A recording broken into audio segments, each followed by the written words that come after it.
Imaginez une scène si pleine de puissance, si captivante, que le feu lui-même devient le théâtre de l'une des histoires les plus incroyables de foi et de résistance jamais racontées. Au milieu des flammes qui dévoraient tout autour, 3 hommes restaient debout, imperturbables, leurs âmes brillant plus que les flammes qui les entouraient. Mais comment en sont-ils arrivés là ? Qu'est-ce qui les a poussés à affronter le pouvoir d'un roi et la chaleur incandescente d'une fournaise ardente ? Dans la vaste et resplendissante Babylone, érigée au bord du majestueux fleuve Euphrate, le soleil se reflétait intensément sur les imposantes murailles et sur les grands temples dédiés aux dieux païens. C'était une ville connue pour ses conquêtes, sa richesse et sa sophistication, mais aussi pour son culte de nombreux dieux, chacun représenté par des images et des idoles en or, en argent et autres métaux précieux. Dans ce contexte, le roi Nabuchodonosor, le monarque le plus puissant de son temps, régnait d'une main de fer, imposant sa volonté à une diversité de peuples subjugués. L'empire babylonien avait atteint son apogée, et le roi, dans un geste de suprématie, conçut un plan qui unirait son royaume dans l'adoration d'une seule image, symbole de son autorité absolue. L'histoire de Shadrach, Meshach et Abed-Négo commence au cœur de cette Babylone glorieuse, où le peuple d'Israël, y compris la noblesse de Juda, avait été emmené en captivité. Parmi ces exilés se trouvaient les jeunes Anania, Michaël et Azaria, dont les noms en hébreu signifiaient respectivement « le Seigneur est gracieux », « qui est comme Dieu » et « le Seigneur aide ». Ces jeunes hommes avaient été choisis pour leur intelligence, leur apparence et leur lignée, afin de servir dans le palais du roi. Après avoir été instruits dans la langue et la culture babylonienne, leurs noms furent changés en Shadrach, Meshach et Abed-Négo, en hommage aux dieux babyloniens, dans une tentative d'effacer leurs identités hébraïques. Cependant, bien qu'ils aient de nouveaux noms et vivent dans une terre étrangère, leur cœur et leur foi demeuraient fermement enracinés dans le Dieu d'Israël. Nabuchodonosor, un dirigeant connu autant pour sa vision de grandeur que pour sa colère impétueuse, décida d'ériger une statue colossale, une image d'or de 27 mètres de haut dans la vaste plaine de Dura, visible de très loin. Ce n'était pas seulement une statue, c'était un symbole de sa suprématie, représentant à la fois sa gloire et l'unité religieuse qu'il souhaitait imposer à tout son empire. Le roi décréta qu'au son d'un orchestre, tous ses sujets, des plus hauts officiers aux serviteurs, devraient se prosterner et adorer l'image. L'ordre était clair et sévère. Quiconque refuserait serait jeté dans une fournaise ardente, sans aucune miséricorde. Ce décret, trouvé dans Daniel 3, n'était pas seulement un test de loyauté politique, mais aussi un piège spirituel pour ceux qui adoraient le Dieu d'Israël. Pour Shadrach, Meshach et Abed-Négo, adorer tout Dieu ou image autre que le Seigneur était une trahison de l'alliance que Dieu avait faite avec son peuple. Le premier commandement, tel qu'écrit dans Exode 20, était non négociable. Tu n'auras pas d'autre Dieu devant moi. Tu ne te feras point d'image sculptée, ni aucune ressemblance de ce qui est en haut dans les cieux, ni en bas sur la terre, ni dans les eaux sous la terre. Tu ne te prosterneras point devant elles, et tu ne les serviras point. Lorsque le jour arriva, une vaste foule d'officiers, de gouverneurs et de citoyens se rassembla dans la plaine de Dura. Les instruments résonnèrent, et comme une marée, tous se prosternèrent devant la statue brillante, tous sauf 3 hommes. Au milieu de milliers de personnes, Shadrach, Meshach et Abed-Négo restèrent debout, leur corps droit en une claire expression de défi à l'ordre du roi. La scène était si remarquable qu'elle parvint bientôt aux oreilles de Nabuchodonosor, qui, furieux, ordonna qu'on amène les 3 Hébreux devant lui.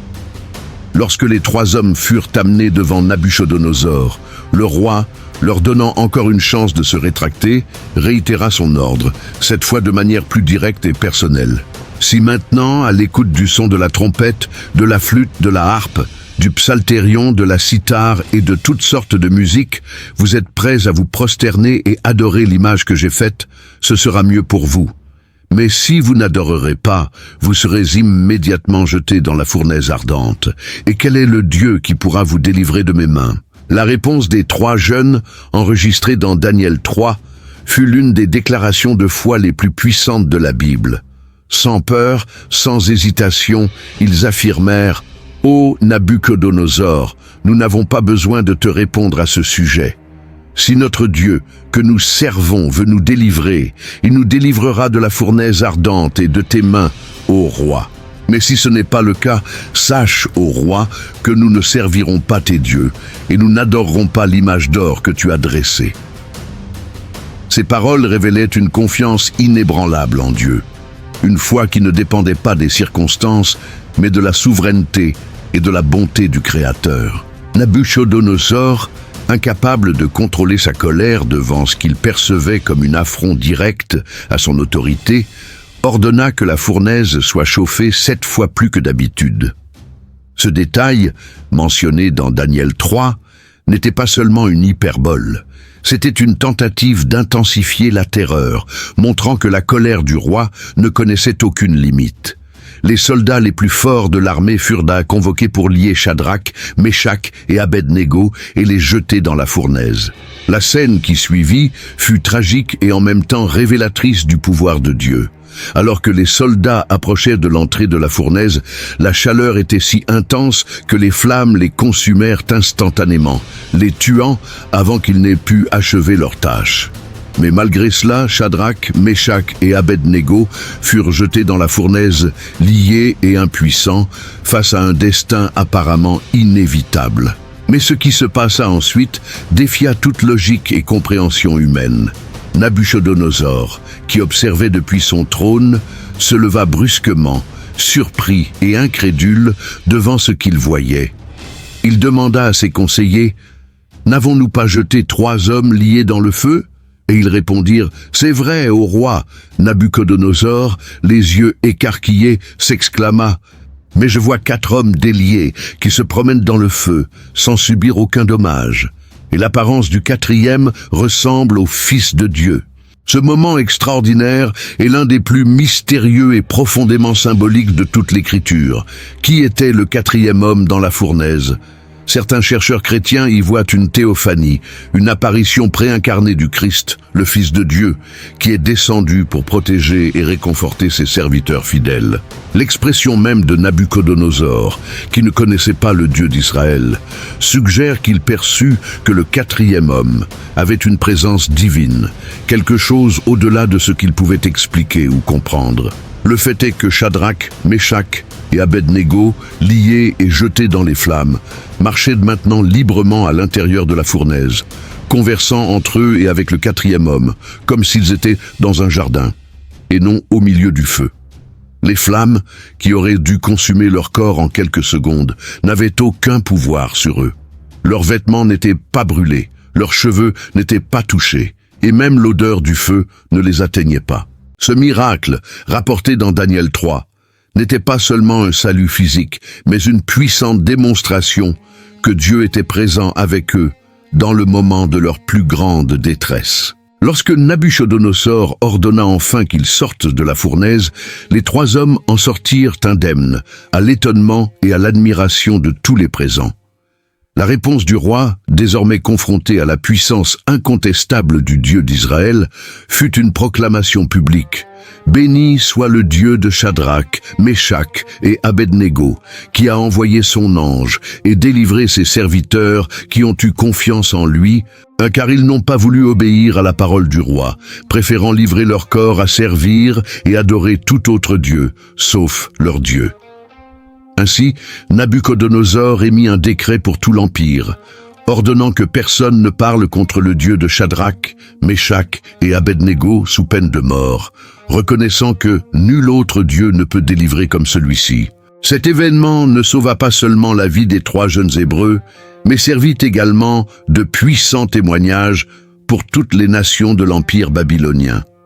Le nom de Dieu fut exalté, et le roi, qui cherchait initialement à imposer sa propre divinité, fut contraint de reconnaître la souveraineté du Dieu d'Israël.